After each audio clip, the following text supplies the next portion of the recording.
Dear students, now last class we have seen the reduction of various metal oxide by using various reducing agent. Now today we shall see the thermodynamic principle of metallurgy. Now already we have studied the reduction of metal oxide by using so many reducing agents like hydrogen, sodium, magnesium, and like that. Now let us consider a general equations for metal oxide MO. General equation MO. So now M for this, M is the metal, O for oxygen. We know that oxygen valence is 2. Hence we can write Mx and Oy. If we cross multiply, X is the valency of oxygen, Y is the valency of metal. So hence we can write general equation for balanced general equation. We can write 2 by Y, then Mx Oy solid gives 2x. You cross multiply, you will get, for balancing you get right side 2x by y metal solid and oxygen gas. So this is the general equation. For this general equation of the metal oxide we can use a various reducing agent. For example, let us use carbon or carbon monoxide as the reducing agent. Now we know that when the carbon is used as a reducing agent, what is a reducing agent? It is the reagent which reduces other compound get itself oxidized. So as a result, if you use carbon, it will be oxidized to carbon dioxide. Or if you use carbon monoxide, it will be oxidized to carbon dioxide. Again, if you use carbon monoxide, again it will be oxidized to carbon dioxide. So if these three oxide is used as a reducing agent in the above general equation of metal oxide, if you use the total reaction, that is for thermodynamics we have to consider three factors. One, it should be spontaneous. Any process spontaneous means these three conditions are very important. One is delta G should be negative, then delta H should be negative, then delta S, that is the entropy change, is also should be negative. So if we use carbon monoxide for the above general any metal oxide, if the delta G value is negative, then it is feasible and we can use that reducing agent. That is the introduction. Then next is, let us consider the thermodynamic equation. One property in thermodynamics in the 11th standard. We have seen so many functions of thermodynamic, and apart from that, free energy. So the change in free energy delta G is defined mathematically. It is defined as will be equal to delta H minus T delta S. That is the equation number 1, where delta G is the change in free energy, then delta H is the change in enthalpy, T temperature in Kelvin, delta S is the change in entropy. Now second equation, want of, from the thermodynamics we also studied, that is delta G. Suppose standard free energy is delta G naught.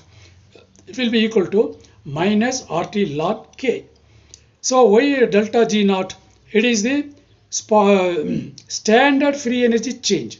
Now already we know what is standard free energy change. If the changes occur at a standard condition, either 1 atmospheric pressure or 1 bar at 298 Kelvin, it is called standard condition. That is called delta standard free energy change, denoted by delta G naught.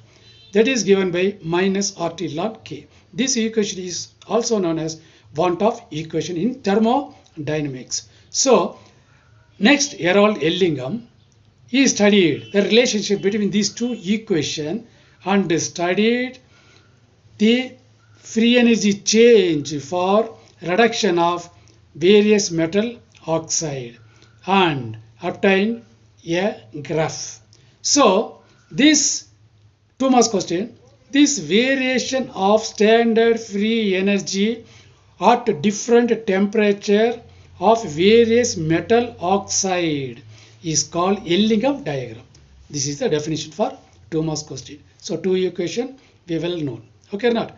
So Ellingham diagram. What is Ellingham diagram? It is nothing but he plotted the delta G naught value versus temperature and obtained so many graphs, that is called diagram. Now he plotted a graph by taking x-axis, that is increase in temperature in Celsius, and in the y-axis he took delta G naught, that is equal to RT ln K for oxygen. So now when you plot the graph, then most of the plot from the graph, it is seen that most of the plot gives the straight line. Most of the formation of metal oxide gives straight line, maximum with the positive slope. Then the slope value gives the delta S value, entropy change value, and that intercept along the y axis gives the delta H value. Okay. Now from this, another 5 marks question or 3 marks question, what are the observation from Ellingham's diagram? So first, Ellingham's diagram, most of the slope is positive. Most of the slope is positive. Why? Because for this, if it is a positive, the delta S become, delta S means what? What is delta S? S is what? Entropy. Delta S means entropy change. The randomness or disorder decreases. Why? Because we write the general equation metal plus oxygen, it is a gas. The randomness will be more in gaseous state than less in liquid state, and still less in solid state. As a result, in the equations, if you take any metal, understand, so mercury plus oxygen gives mercuric oxide. So oxygen is in the gaseous state, randomness is more. As a result, when the equation becomes HgO, the randomness decreases because the oxygen is now not free. Hence, it combines with the metal. As a result, the randomness increases. Suppose students, if you do not understand what is randomness means, in your school, if you stand for the prayer, after the prayer is over, then what? You will be dispersed, scattering away. That is the randomness or disorder. So most of it is positive value. So now if you apply this positive delta S to the equations, gives change in the equation, delta G is equal to delta H minus T delta S. Now here what is that? Here delta, here also negative, here also negative. So here delta S is positive. So if you apply this positive to the equation, in the equation is it is what?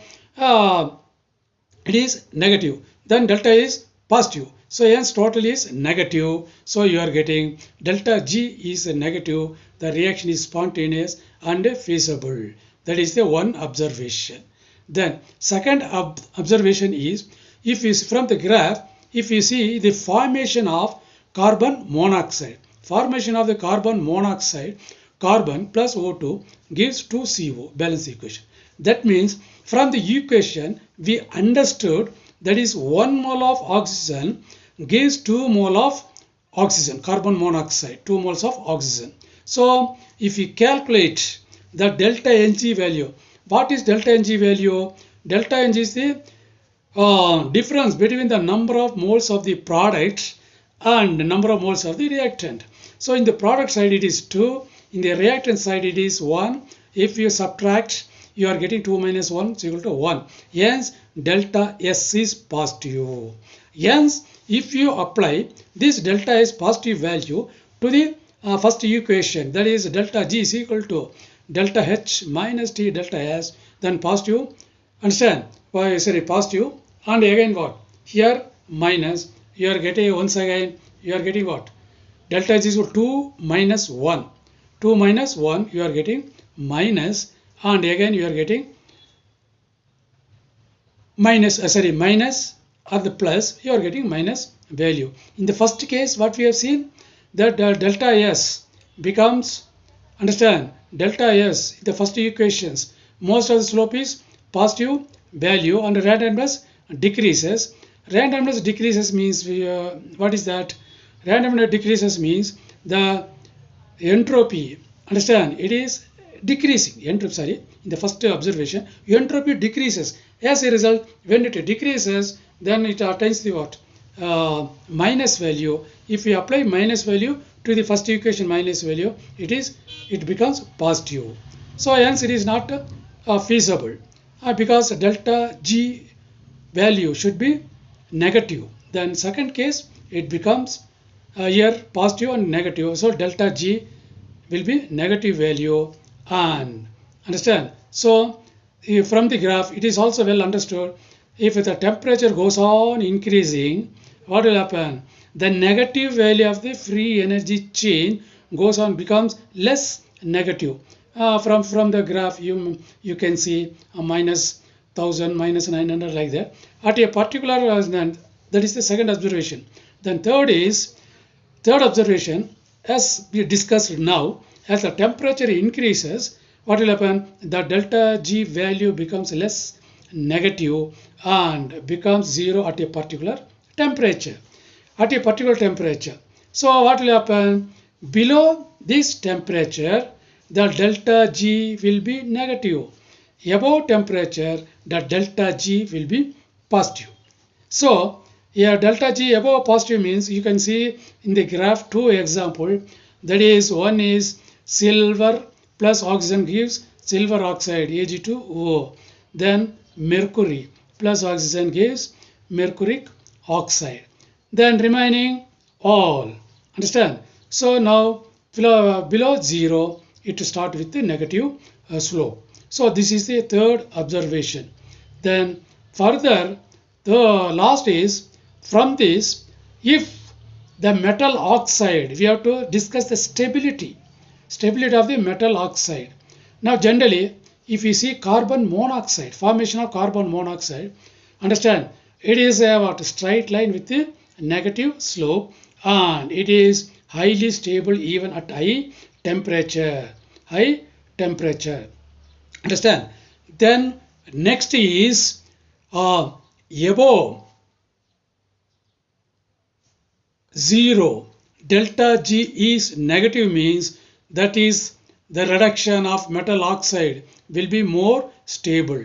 If it is below zero, means it is what negative, it is more stable. If it is positive value, it is less stable. Hence, if it is less stable, the decomposition may easily occur. For example, you take a top, you see, understand, you see mercuric oxide, it can be what? Easily it is unstable, less stable. So hence it can be easily decomposed without using reducing agent. So if you without using reducing agent, it decomposes into mercury plus oxygen.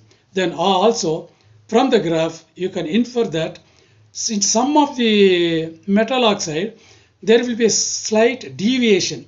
It goes on increasing slightly, and there is at a particular point, at a particular temperature, what will happen? There is a slight deviation. That deviation meant, that is, deviation is due to the phase transition. Phase transition means either solid to liquid or liquid to vaporization. That is why some of the metals, there is a sudden the transition. For in this case, we can see from the graph magnesium plus oxygen, magnesium oxide, there it at a particular point or a particular temperature, then there is a slight deviations. That is one of the example. Understand? Then similarly, I think so, silver oxide, there is silver oxide or mercuric oxide, there is a slight deviations. Now finally, from this graph understood, those metals lie below the graph. It can reduce the metal oxide which lies above the graph. One example clear, you see aluminum oxide and chromium oxide. Now aluminum oxide lies below the chromium oxide. Hence, aluminum can reduce the chromium oxide into chromium metal. But chromium cannot reduces the aluminum oxide into aluminum metal. So from these four observations, two things very important. Stability. If the delta G is negative, it is more stable. If it is positive, less stable. Then similarly, now as we discussed now, that is the element metal which lies below the uh, line, they can reduces the oxide which lies above the straight line. That example we can see. So that is the information. If I ask you, if you ask one question, which reduces, which means you just imagine, oh, this is below the curve. Hence, it can reduces the oxide which lies above the curve. That is the fourth information or observation. So please make thorough this. It may appear for 5 marks question. You write 4 points observation and what is Ellingham's diagram definition for 2 marks question. Okay, let us continue next class. Thank you.